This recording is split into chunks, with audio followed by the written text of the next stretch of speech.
इस बीच एक और बड़ी खबर, जहां आतंकी तैमूर राणा से पूछताछ का चौथा दिन है। आपको बता दें कि एनआईए के विशेष आला अधिकारी आज एक बार फिर से तैमूर राणा से पूछताछ करेंगे। पूछताछ में किसी भी तरह का कोई सहयोग तैमूर राणा नहीं कर रहा है। जहां तैमूर राणा की आज उसके वकील से भी मुलाकात होनी है। तो बड़ी खबर, हालांकि जब तैमूर राणा से वकील को लेकर यहां पर बात की गई थी तो तैमूर राणा ने मना कर दिया था कि उसे कोई वकील नहीं चाहिए, लेकिन उम्मीद की जा रही थी कि शायद अब तैमूर राणा किसी तरह से एनआईए के जो आला अधिकारी हैं, जो टीम है, जब वो पूछताछ करेगी तो उस दौरान सहयोग करेगा। लेकिन फिलहाल जो बड़ी अपडेट सामने आ रही है वो ये कि पूछताछ में तैमूर राणा किसी भी तरह का कोई सहयोग नहीं कर रहा। पहले दिन हालांकि कुछ थोड़े बहुत खुलासे जरूर हुए थे, जिसमें पाकिस्तान से आतंकी जो संगठन है उनसे कनेक्शन की बात यहां पर कबूल की थी, लेकिन उसके बाद से तैमूर राणा कुछ भी बोलने से मना कर रहा है। साथ ही अपने स्वास्थ्य के प्रति यहां पर चिंतित नजर आ रहा है। उसका कहना है कि वो भूल गया है,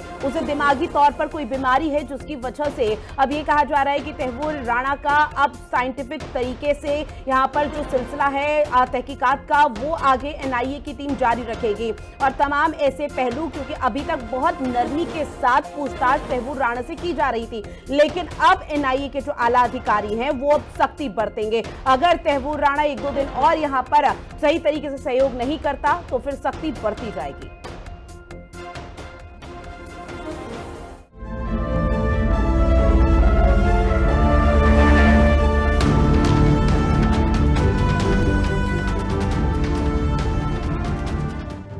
खुलासा खुद हमले का मास्टरमाइंड कर रहा है, जो एनआईए के गिरफ्त में है।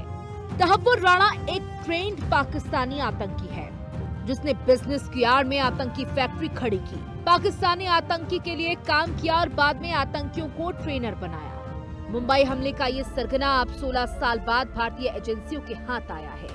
लिहाजा सबसे बड़े हमले के एक एक राज को जानने के लिए एनआईए की टीम रोजाना इस आतंकी से पूछताछ कर रही है।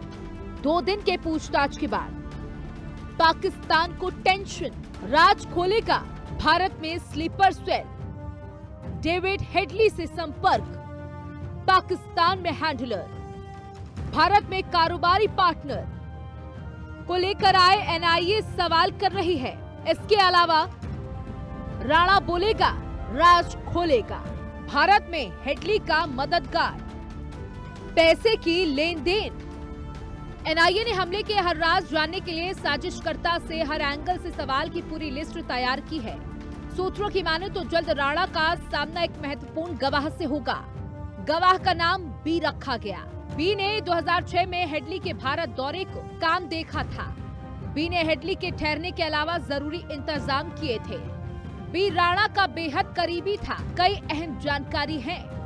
एनआईए सूत्रों की अगर माने तो तैमूर राणा पूछताछ में कुछ खास सहयोग नहीं कर रहा है, इसीलिए आज एनआईए उसके वॉइस सैंपल और हैंड राइटिंग सैंपल लेने की बात कह रही है। हालांकि उसके लिए तैमूर राणा की अनुमति का होना बेहद आवश्यक है। अगर वो अपना वॉइस सैंपल नहीं देता तो एनआईए कोर्ट का सहारा ले सकता है। वहां से परमिशन ग्रांट होने के बाद उसके वॉइस सैंपल लिए जाएंगे। फिलहाल एनआईए जो है दुबई कनेक्शन को खंगालने की पूरी कोशिश कर रही है। एक लंबी सवालों की फहरिस्त एनआईए के पास है और कई ऐसे संदिग्ध लोग हैं जो 26/11 में शामिल हो सकते हैं। उनसे भी तैमूर राणा का आमना सामना करवाया जाएगा। तो वहीं आईएसआई संगठन लश्कर तैयबा के साथ में किस तरह के कनेक्शन तैमूर राणा के थे, उनका भी पता एनआईए लगातार लगाने की कोशिश कर रही है। लेकिन फिलहाल अगर तैमूर राणा जांच में सहयोग नहीं करता तो कोर्ट की अनुमति के साथ उसके साइंटिफिक टेस्ट भी कराए जा सकेंगे, क्योंकि रिमांड अभी सिर्फ 18 दिन की मिली है। तो 18 दिन में जितना ज्यादा हो सके उतना ज्यादा इनपुट एनआईए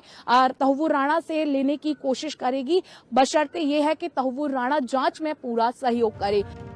राणा हेडली का कॉल कनेक्शन, दोनों के बीच करीब 231 कॉल हुई। मुंबई हमले से पहले मोबाइल पर बातचीत हुई। राणा से कॉल डिटेल्स को लेकर पूछताछ होगी। बातचीत के मकसद को लेकर सवाल जवाब। अदालत ने तैमूर की 18 दिन की रिमांड जांच एजेंसी को सौंपी। भारतीय जांच एजेंसी राणा से पूछताछ कर हर दफ्न राज को निकालने की कोशिश कर रही है। ब्यूरो रिपोर्ट, हिंदी खबर।